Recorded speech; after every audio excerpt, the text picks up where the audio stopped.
Foraging for wild spring greens today. Harvested a fair amount of dandelions. This is something I'm just getting into. Started off last fall eating red oak acorns and brewing chaga tea. So in the fall I'll have to do a acorn video. But for now, I'm checking out some of these wild purple violets. You know, these are just really beautiful flowers, and these leaves are actually really delicious.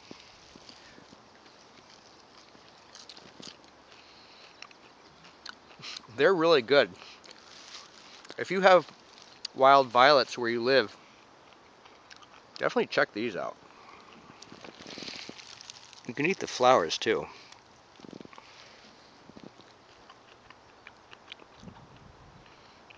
They're good too. Boy, that's really surprising how good those are. Very mild, a texture similar to like a baby spinach. Oh wait, that flower has a little bit of a kick afterwards. A little bit of a bitterness, like a tannic kind of feeling. I think I prefer the leaves to those, but the flowers are sure pretty. And they're all going to go in a dandelion violet green salad later on. But I'm going to mess around here in this woods where I am back here and see if I can find some other things. So, hey, just found some Tinder fungus here and birch polydor. This right here is what's known as Tinder fungus or chaga. It is a fungus. It has very high in antiviral and antibacterial properties. The Sami tribes in the Arctic of Scandinavia and the Russian Siberian native tribes rely on this. That one up there, that larger fungus, that's called birch polydor. That's a very bitter fungus. But this stuff, the Tinder fungus, or horseshoe fungus, or chaga, it's all synonymous. That's like, that's gold. This makes up a really nice tea. And I really like it. So I'm gonna harvest some of this fresh chaga, and I'm gonna brew some of that up and show you what that's like, because that's a real treat. I'm going to try to do this left hand to show you what it's like, but what you want to do is just slide your blade underneath that fungus. You don't want to harvest any of the wood.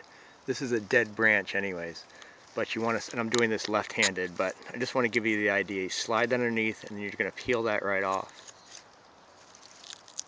like such. The thing to look for with Tinder fungus or chaga is the nice, clean bottom area. There's no bug holes or anything. It's very clean. It's white.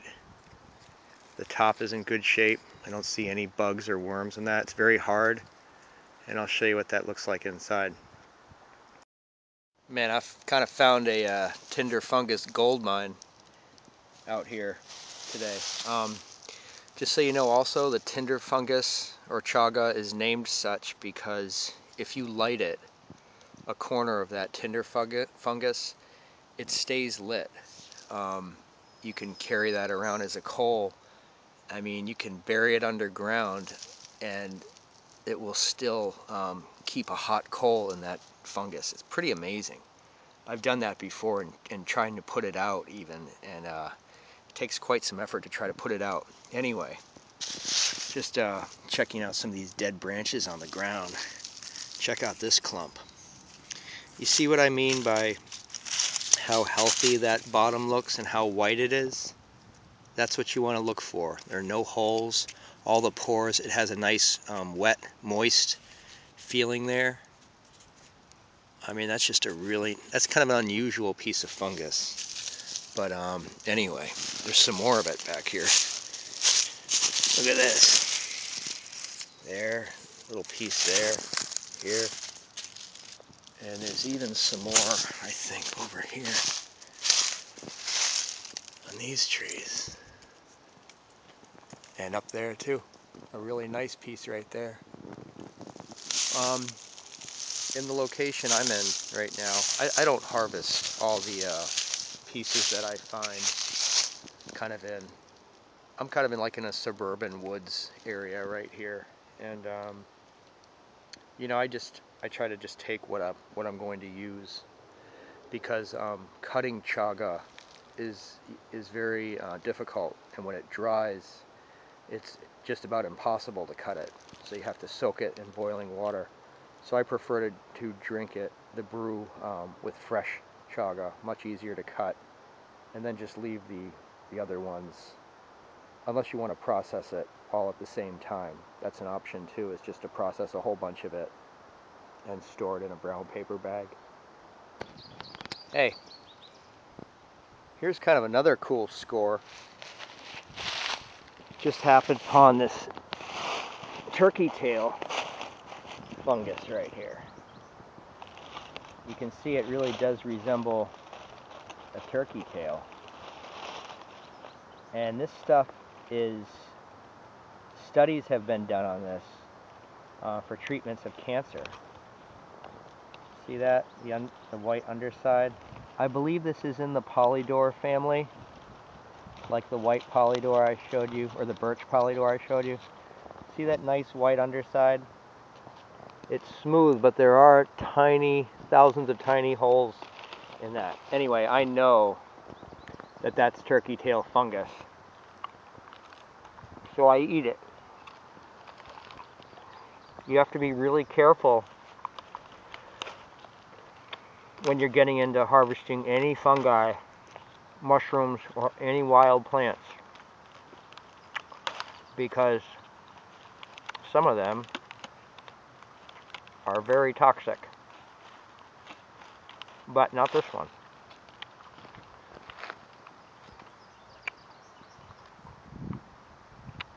It tastes mushroomy, as you can see there. Excuse my chewing, okay? They're very, very chewy. They soften up in the mouth. I'm foraging today to be out in the woods and for fun, to get some healthy plants, you know, some healthy natural plants with vitamins. Also, I'm kind of doing a spring cleansing myself. I've recently gone caffeine free, which was a big deal for me. And that chaga tea is going to really help out with that. So, for anyone out there who's going down a similar path, you know, turning to nature and finding solutions, natural solutions that you go find yourself, can make the whole joy of living, and maybe some transitions or changes in lifestyle that you're doing, it can make it more enjoyable. And, you know, going out and finding something really healthy, like turkey tail fungus or chaga. This is basically something to chew on in the woods. And you know that while you're chewing it, you are ingesting a lot of really good things for your body. A lot of, again, antiviral, antibacterial properties. But please, don't listen to some guy on YouTube as the final authority on that. I'm just an amateur out here. I have read up on this stuff. I'm generally more comfortable with the fungi than I am with mushrooms, because there are some deadly mushrooms, like the death angel, and I've identified that in the woods, and they can look so similar to other types of mushrooms. I do eat morels, though. When I find morels, they're so obvious. and they're so delicious that I'm good with morels. But the fungi are a lot easier, in my opinion, to differentiate. And my understanding is that one can generally not get in as much trouble with the fungi as with the mushrooms. And when you see turkey tail, it's so beautiful. And when you see it right away, and it has a slightly fuzzy texture, and that white underside,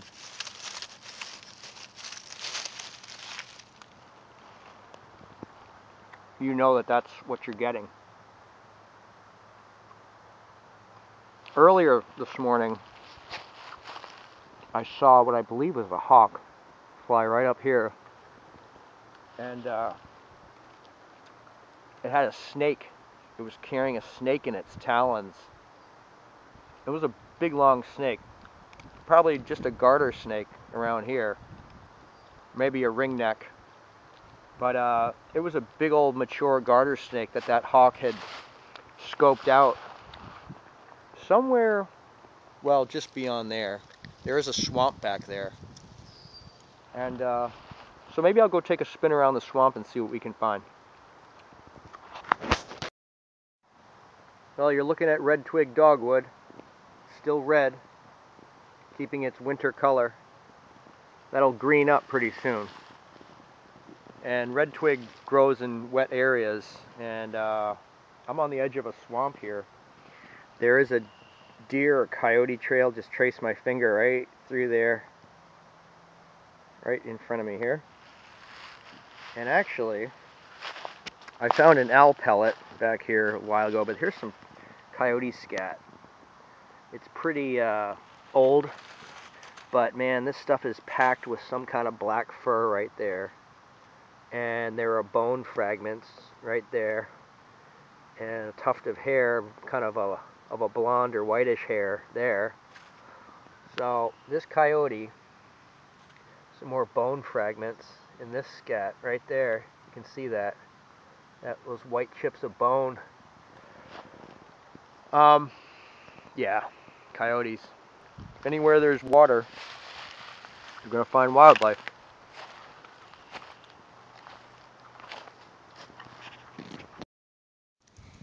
Here's a specialty direct from New England, the trailing arbutus. I believe it's called mayapple also. And man, does it smell good. Really little flowers. You can see by scale here with my finger. But they smell like lilac. Trailing arbutus. Just a delightful little flower. They grow on like a creeper. The leaves are evergreen here. Actually, it's all through here. This is early May, so that's the first one I've seen, but they'll all be covered in this area soon. There's some more. Look at this little pink shade, pink variety. Ain't that pretty? Good stuff. Trout lilies blooming in the spring, of course. You know, they're everywhere. They're prolific in my parts. These are trout lilies. They're not in bloom yet. Well, some are, but not in this particular area. But I've read that the leaves are edible. They have a weird taste, though. The texture is not bad. A little slimy, but I don't know. The taste isn't real great. But at least you know you can eat them. I mean, they're not awful. Just have kind of a funny, really slippery texture and kind of a funny taste. Anyway, I've never eaten those before. I guess I'd be remiss if I did not eat the trout lily bulb on camera as well. I've read that these tuberous bulbs here are edible. So they've got a little bit of a skin on them, you can see there, which I've removed on this one. So, again, this is a pine sap first. Trout Lily bulb. Bon appetit.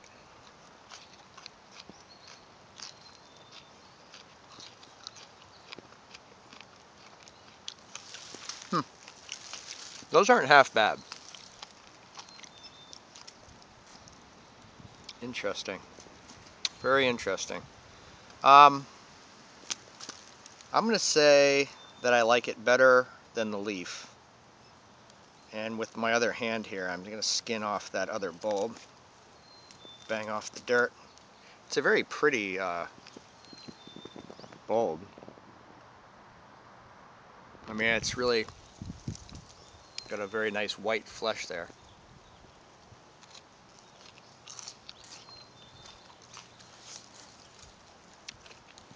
Juicy.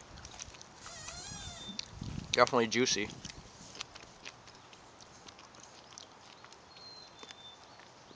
As with a lot of these plants, there is a bitter aftertaste in the back of the throat.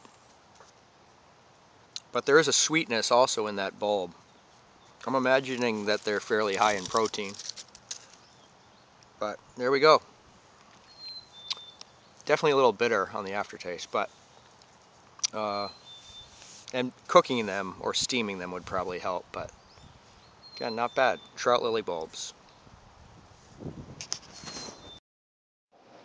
All right, as promised, going to brew up some Tinder fungus or chaga tea for you. I've brought this inside. I'm processing some of it right here with my Opinel carbon steel number 8 knife. Okay, that's usually what I carry out into the woods, unless I'm doing more serious kind of bushcraft batoning. I carry my Mora, but 9 times out of 10 I carry my Opinel now. Anyhow, look at the slices that the Opinel can give you off that chaga. Nice thin slices, which what you want to get all that goodness out when we boil it. I've got some on the boil right now, some chaga. Let that boiling for at least 5 minutes, probably more like 10. Turn down the heat here a little bit. And yeah, so when we get a cup of that nice deep amber brew, check back in with you. Hey everybody. Well, so here's the end result. We have a nice wild green salad here with violet leaves, dandelions.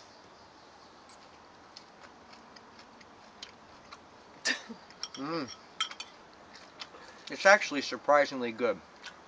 And I know my photographer's kind of in a hurry here, so I just wanted to show you. There's the chaga tea. Nice amber color. And yeah, I tell you, that's a good salad. The bitterness of the dandelions and then the kind of almost like baby spinach flavor of the violet leaves. Top it off with some chaga tea. Hope this helped you. And leave some comments if you've enjoyed some of the bounty of the forest.